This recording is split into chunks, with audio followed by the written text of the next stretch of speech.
8월 말 예정인데 네. 3개월 초과해서 지연된 경우에 해지할 수 있다니까 9, 10, 11월 말이니까요. 네, 네. 가능하겠네요. 네. 네, 이제 그럼 가능할 것 같은데 이제 네. 그렇게 되면 이제 어떤 절차로 해야 되고. 네.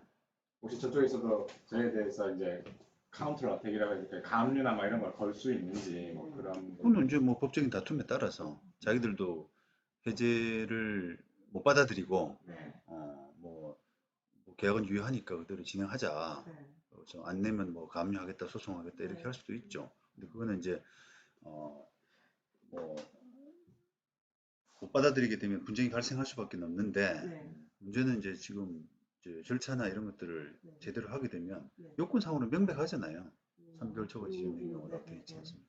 음, 빨리 하셔야 돼요, 지금. 그러니까 질문할 것들을 네. 저 네가 명확하게 간단하게 좀 야, 이거 길게 하지 그러니까 말고. 만약에 이제 해지를 하게 되면 제가 지금 어떤 절차로 이거를 해지를 요청을 해야 되는지. 그러니까 이제 네. 지금 해지 네. 사유가 되는 거는 네. 11월 말이 넘어가야 되잖아요. 네. 네. 그러니까 11월 말 직후에, 그러니까 예를 들면 12월 초에 네. 상대방한테 이제 해지 절차를 밟아야 되는 거예요. 네. 뭐 최고하고 뭐 이런 것들. 네, 그럼 그런 절차가 뭐 보통 한 일주일 걸리죠, 이제. 네. 그것도 법무법인을 통해서부터 하나요? 내용 증명으로 하나요? 이게 아니 이제 뭐 그 법무법인을 통해서 하느냐, 내용 증명을 하느냐 이거는 서로 이제 그 적절한 질문이 아니고 네. 내가 혼자 하느냐, 뭐 도움받아서 하느냐 이렇게 질문하셔야 될 것 네, 네. 같은데 도움 받는 게 좋을 것 같아요. 이거는 조금 이제 네. 원래 이제 저희들이 이게 예를 들면 입주일보다 3개월을 초과해서 지연된 경우에 해제한다 이렇게 돼 있는데 네. 그거를 보통은 일반적인 해제 절차는 우리가 소위 말하면 지금 제가 녹음을 해드릴게요. 네. 한번 저기 나중에 들어보시면 되는데 네. 있지. 우리가 법정 해제 사유하고 약정 해제 사유 이렇게 나눌 수가 있어요. 법적으로는. 근데 이제 법정 해제 사유는 그냥 이행지체라고 하네 해가지고 상대방이 뭘 해야 되는데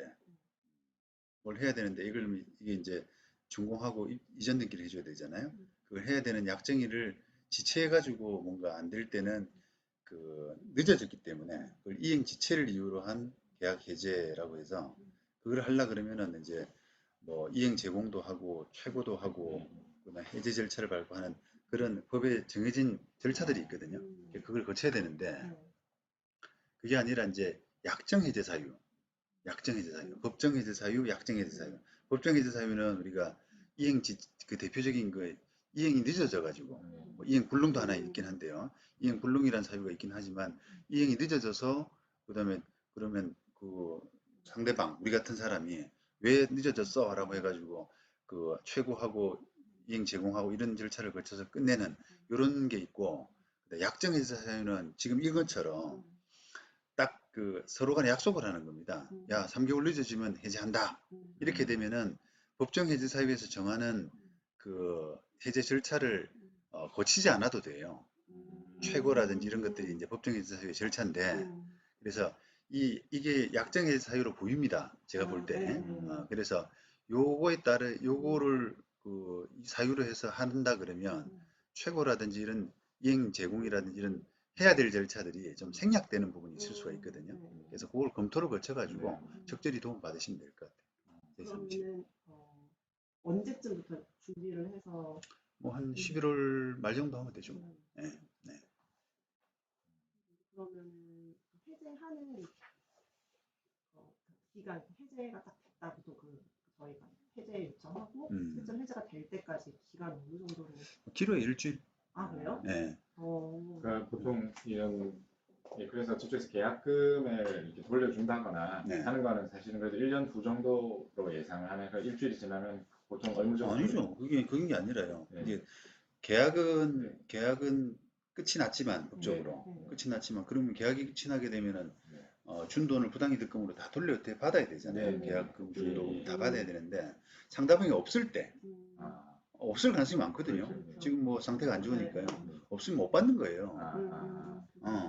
그래서 이제 이게 단추가 이게 처음에 하나 잘못 끼우면 풀어서 다시 하면 되지만 거의 다 꼈단 말이죠. 그러면 이걸 다시 껴야 되나 그냥 다닐까 뭐 이렇게 되는 듯이 이걸 지금 잔금만 안 내고 있는 상태에서는 잔금을 그냥 내고 물건을 가져오는 게 낫지 않나 이런 생각을 할 수도 있어요. 그렇죠. 왜냐하면 돈을 한 푼도 못 받으니까.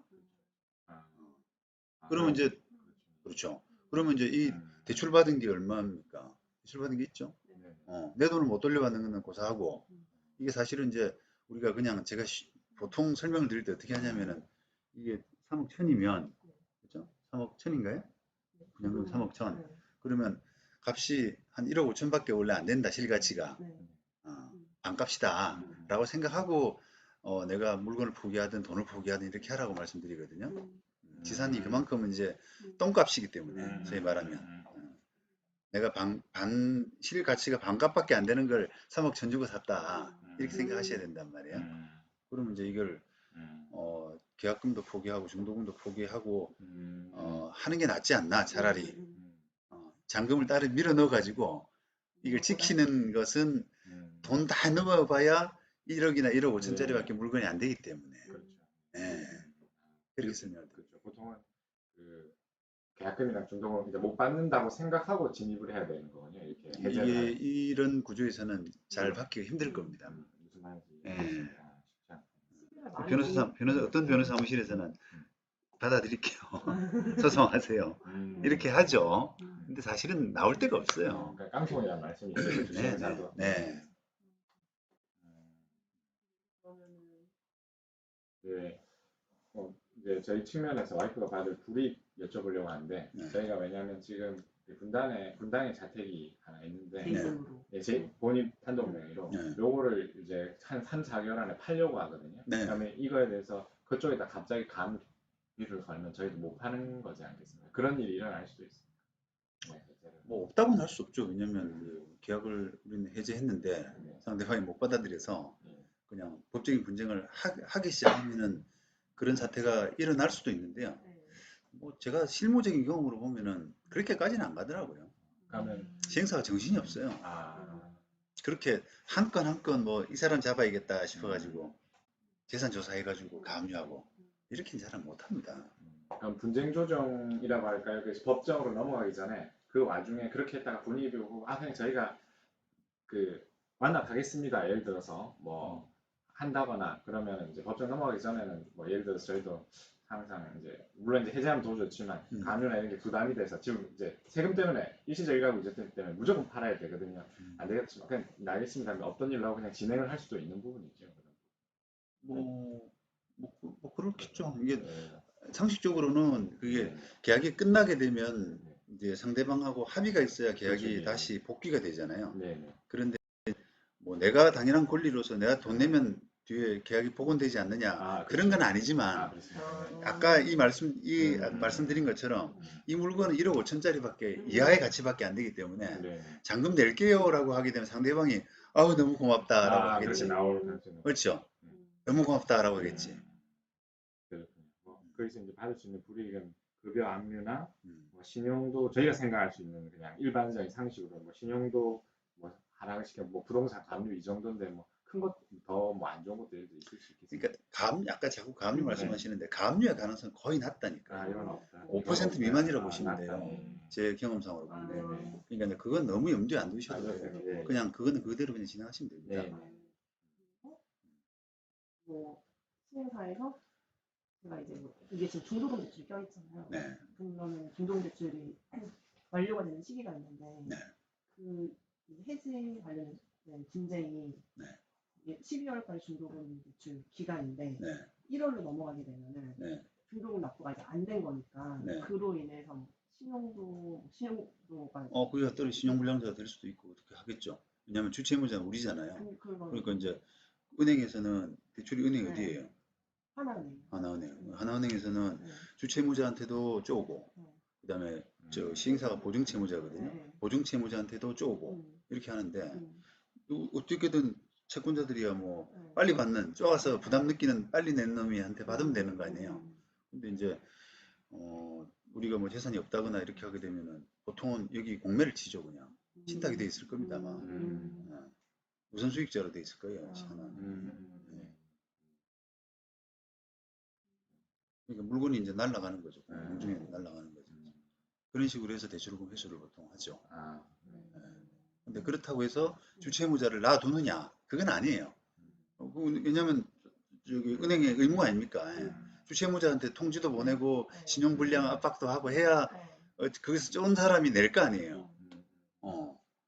근데 이제 그렇게 되면 이제 그 돈을 돌려받아야 될, 나는 만져보지도 못했기 때문에 돈을 돌려받아야 될 그 부담을 내가 가지게 되는 거거든요. 저 분양회사 상대로 소송해가지고 해야 되는데 가능성이 거의 없습니다. 그러니까 좀 조금 버티셔야 돼요. 그거는 버티라고 말씀드리거든요. 왜냐면 은행은 우리한테 돈을 못 받게 되면은 그 담보 조치가 잘 돼 있어요. 그 물건에 대해서 신탁이라든지 이런 거에 따라서 공매하면 자기들이 우선 배당받을 수 있는 탄탄한 그걸 하고 있기 때문에 거기서도 나오지만 내가 은행에 갚아버리게 되면 그 받아야 될 부담이 책임이 내한테 넘어가서 내가 시행사를 상대로 해야 되는데 그 순위가 채권의 순위가 확 떨어진단 말입니다. 그래서 아예 못 받는다고 보시면 돼요. 그 돈을. 거기는 한다고 봐야 되는. 그렇지. 그러니까 이제 뭐 어떤 상황인지 모르겠으나 신용불량 정도는 견뎌야 되지 않나. 내 재산을 지키기 위해서. 그러면 제가 지금 다른 신용대출도 있고 이게 굉장히 길어질 경우에 지금 다른 신용대출도 지금 가지고 있고 다른 자동차 관련된 뭐 분양권들도 있고 이러면 거기서 그 신용등급이 떨어져서 대출을 다음에 못 받거나 이런 것도 감수를 해야 되네. 그럴 수 있죠. 그러니까 이제 그런 부분을 생각한다 그러면 좀 이제 아까 뭐 집 팔아서 갚아야 될 수도 있고요. 그죠? 그런 우려를 사전에 예방할 수도 있는 거 아닙니까? 자, 은행에서 조치를 취하면 신용도 하락이라든지 뭐 어떤 프레셔 이런 거는 당연히 이제 뭐 단기간일지라도 온다고 보고 준비는 해야 되는데 그러니까 저희는 말하자면 사실 지산이 이것뿐만 말고 또 있거든요. 그것도 추가 대출을 받아야 되고 이제 뭐 분당에 있는 그 아파트도 이제 팔아야 되고 뭐 이런 과정에서 뭐 분당 아파트 이제 가면은 가능성이 좀 없다고 하니까 있더라도 다음에 또 이제 대출을 받는데 신용도가 만약 와이프 확 1등급에서 뭐 많이 떨어지면 다음에 대출은 못 받거나 한도 확 줄 수는 있겠군요. 근데 우선 그거는 이제 견디는 걸로 준비를 해야 된다는 말씀이죠. 그러면 이게 제가 해지가 되게 되면은 다시 그 신용도를 높이는 뭔가 조치를 할 수 있는 거죠. 신용도를 이제 정확히 말하면 이런 거죠. 해지가 돼서 신용도가 낮아지는 게 아니라 해지가 되면 상환 부담이 생기잖아요. 대출금을 그 약정서상에 이게 그 계약 해지 중도금 대출이기 때문에 중도금 그 분양 계약이 뭐 해지된다거나 하게 되면 즉시 상환의 의무를 부담하도록 돼 있을 거예요. 그래서 그걸 갚기 못하기 때문에 생기는 거거든요. 그렇지 않아요. 그러니까 이게 계약이 문제가 아니고 그거에 그냥 이제 계약서를 하면서 이제 대출을 받으면 뭐 예를 들어서 그거 말해서 뭐 계약이 해지됐을 때 나한테 이제 뭐 빌렸으니까 어쨌든 그 상환 의무가 없는데 대출 약정에 그게 있습니다. 약정이니까 뭐 언제까지인데 뭐 그까지 당연히 이제 큰 금액이고 그거를 뭐 어쨌든 다시 구상권을 청구하든 나한테 먼저 빼고 이렇게 저쪽에서 다음에 은행에서 나한테 우선 책임을 지울 거니까 양쪽 다 이렇게 다 하니까 이제 그거에 그걸 하면 그것 때문에 신용도 하락이 생긴다. 그러면 저기 해지 통보 같은 경우 이제 법인의 도움을 받아가지고 저희가 절차를 받으면 되는데 그 제스처가 처음에는 이제 말하자면 이제 딱 12월이 되자마자 11월 말부터 준비를 해서 해제를 하겠다 알리게 되고 그 다음은 그러면 이제 저쪽에서 당연히 법무법인 끼고 시행사 하겠죠. 그쪽에서 이제 또 내용이 뭐 어쨌든 직접 하시든 뭐 이제 이렇게 보시면 됩니다. 이게 사위 말하면 이게 그 이제 매력이 완전 떨어졌잖아요. 아무도 관심이 없어요. 이행이 아무도 안 하려고 그러고 정신이 없을 겁니다. 아마 우리뿐 아니라 모든 수분양자가 이 상태로 계약을 진행할 수가 없는 거예요. 그러면 그 회사 입장이 어떻겠어요? 대응을 하겠죠라고 하는 그게 어폐가 있는 거죠. 뭐. 바쁜데 한 명 한 명 그렇게 안 하고 뭐 직원들도 다 떠나갈 수도 있고요. 사업이 엉망이 돼버린다는 겁니다. 그렇군요. 뭐 하여튼 어쨌든 해제 통보를 하고 그 다음 절차는 뭐 대략적으로 뭐 어떻게 되나요? 그러면 이제 계약은 끝난 겁니다. 그럼 일주일 안에 이제 다 보면 일주일 정도 되면은 이제 계약이 끝내질 수가 있다는 거죠. 나머지는 이제 뭐 돈을 돌려받는 소송이나 이런 부분들은 하셔야죠. 재산은 없지만 네네. 그래도 뭔가 안 하긴 좀 그렇죠, 섭섭하잖아요. 좀 뭐. 그러니까 가볍게 뭐 기대는 하지 말고. 기대는 하지 말고 맞습니다. 그렇군요. 네. 저희가 해지했을 때 뭐 이런 식으로 시행사도 이런 파업이 있었고 뭐 원자재 값이 있었고 막 이러면서 이제 그 대응을 이건 그래요. 근데 이제 그거는 그래도 안 받아들입니다. 잘. 아, 네. 현재지변 네, 뭐, 일부러 이렇게 써놓은 것 이스라엘 같아요. 하마스 같은 네. 전제지변 정도만 아니면은 그건 받아들이기 어려워요. 이 정도 물가 상승이라든지 뭐 원자재 이런 것들을 가지고는 안 돼요.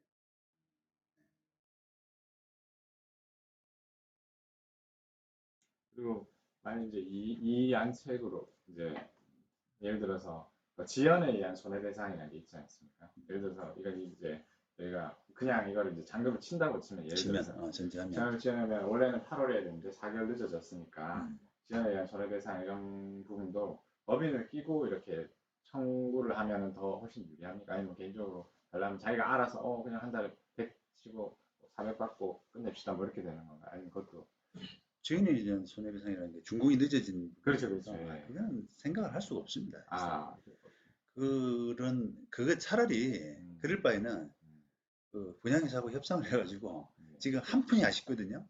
잔금을 받아야 돼요. 지금 뭐 돈이 들어와야지 직원 월급도 주고 뭘 하지 않습니까? 근데 이제 아무도 잔금을 안 내려고 그래요. 이런 상황에서 돈을 주겠다 그러면 내가 잔금 조금 뭐 좀 DC해줘라. 중공도 늦고 있으니 DC해줘라. 너무 고맙다. 이런 거죠. 뭐. 그 손해배상을 따질 그게 아니라니까요, 지금. 지금 뭐 심각성을 현장의 그 대출 상담 때문에 이제 중공이 다가오니까 갔더니 그 시행사가 이제 나이 드신 분이 많았나 봐요. 수분양자 중에서 이렇게 전화부터 이거 저희가 늦어질 것 같아요 이러면서 뭐 인감 가지고 막 찍고 이렇게 있는 거죠. 이게 말이 안 돼요. 어떻게 보면 양아치 짓을 하고 이 날짜를 나이 드신 분들 바꾸고 있대. 그걸 신진하게 찍고 있다는 거죠. 그러니까 그렇다니까. 보시기에는 이거는 중공이 12월을 넘어가게 되면 충분히 해제 사유는 충분하다. 네. 그런 짓을 합니다. 지금 왜냐면 그걸 안 하면 자기들이 죽어버리거든요. 그렇죠. 뭐 해제 요구를 했을 때 저희가 뭐 질 가능성은 없다고 보면 되는데 이제 저희도 출혈이 있는 거군요. 이른바 낸 돈은 뭐 받기는 어려울 거다. 그리고 신용도 상에서 단기든 그 부분은 각오를 하고 진행을 해야 된다. 그렇게 그렇죠. 알면 되겠죠. 근데 그렇게 되면 이제 저희 같은 경우에는 나머지 또 지산이 있는데 이제 추가 대출을 받을 때 그 신용도 때문에 조금 피해를 볼 수는 있겠군요. 구지사는 왜 뭘 지키려고 하는 거예요? 이해가 안 되네. 다른 지산이 있다 그랬잖아요. 예, 그거는 이제 분양받은 게 또 있습니다. 그리고 있는 건데 그것도 뭐 지금 이거하고 별반 다를 지산이라는 게 뭐 비슷할 텐데. 근데 3개월 그런 걸 안 지켜 정확하게 계약에 맞춰서 진행되고 있어요. 딴 데는 그래도 뭐 그걸 해제할 수 있는 방법이 해제할 수 있는 방법이 있는 게 아니라 돈을 못 내는 거죠 뭐. 돈을 못 내고 포기하고 나가야 되는 거죠. 포기가 되나요? 그 중도금을 내면 포기가 안 되는 거라고. 그게 아니라 견뎌야 된다 이 말이에요. 내 말은. 그냥 회사 봅시다. 회사가 이제 요거 말고 이제 그 이야기해 보죠. 그거는 해지 사유가 어디가 없죠. 그럼 우리가 법적으로는 계약을 지켜야 될 의무가 있는데 그것도 만약에 그냥 3억이라 치면 지금 값 자체가 1억 5천이 안 된단 말이에요. 그러면 그거를 미쳤다고 돈을 내고 사요? 안 되지. 그러니까 돈을 뭐 안 내는 거예요. 안 내면 회사가 어떻게 하느냐? 그러면 원래는 이제 두 가지 방법이 있지. 그냥 계약에 정한 절차대로 계약을 해지하고 계약금 몰수하고 해서 끝내는 방법도 있고 아니면 대금을 달라, 잔금을 달라라고 소송해가지고 자기들이 너 등기 가져가고 잔금 줘라고 하는 방법이 있죠. 근데 이제 우리가 겁을 내는 거는 후자일 거 아닙니까? 후자는 근데 꼭 쉽지가 않은 것이 그걸 소송을 하고 뭐 집행을 하고 이렇게 하려 그러면 시간이 굉장히 많이 걸리기 때문에 이 물건을 그대로 갖고 있어야 돼요. 그러니까 그 계약이라고 하는 거는 돈을 받고 소유권 이전해 줘야 될 그런 계약이잖아요. 그 계약을 유지시키기 위해서 계속 이게 돈 받으려고 한다면 자기도 이 물건을 처분을 못 한단 말이거든요. 근데 그게 과거 같으면은 네. 과거 같으면은 뭐 재판이 1년이고 2년이고 이렇게 가는 동안에 네. 그 물건을 처분해야 되는 처분해야만 그 사업장이 돌아가는 그런 경우 때문에 결국 처분할 수밖에 없는, 그러니까 돈을 달라라고 하는 그런 절차 진행 도중에 자기가 팔아버려야 되는 상황이 돼요. 그러니까 견뎌내질 못하는 거죠, 그 시기를. 그런데 지금은 더 심각해서 어, 바로 공매 들어갈 가능성이 많아요. 어, 내가 돈을 받으려고 하려 그러면 이 물건을 붙잡고 있어야 되는데 모든 사람들이 다 잔금을 안 내기 때문에 시작하자마자 준공되자마자 공매 들어갈 가능성이 많아요. 그럼 어떻게 되겠어요? 돈 못 받는 거죠. 돈을 받으려고 그러면 지켜줘야 되잖아요. 뭘 갖고 있어야 되거든요. 돈 주고 가져가 이래 되는데 물건을 뺏기는 거예요. 자기가 물건을 놓치는 겁니다. 그럼 어떻게 되겠어요? 끝나는 거죠. 소송이 끝나는 거죠. 뭐. 공매를 해서 누가 이제 낙찰을 받으면 네. 그 사람한테 그 이제 시행사 같은 경우도 전체 금액에 그 예를 들어 1억 3억짜리 1억 5천에 낙찰 받으면 네. 그 1억 5천 받고 저희 6천 하고 이제 끝나버리는 거군요. 2억 천에 결국은 그걸 분양 행세는 되겠군요. 그렇죠. 그렇게 끝나버리는 거예요. 물론 이제 더 나아가서 법률적으로는 우리가 야 이제 계약이 아직 살아있는 상태에서 네가 물건을 먼저 잃어버렸으니까 네가 계약위반이다라고 해서 계약금을 돌려달라, 위약금을 돌려달라 이렇게 할 수는 있죠. 그런데 부질없는 일이죠. 재산이 없으니까. 시공사는 그래도 이름이 조금 있는 데인데 시행사는 별로. 그래도 전혀 이제 깡통이라고 봐야 되겠죠, 이런 거. 지산 자체가 지금 지산 그래 자체가 다 그 모양이에요. 네, 다. 잘 되어 있습니다. 예. 예.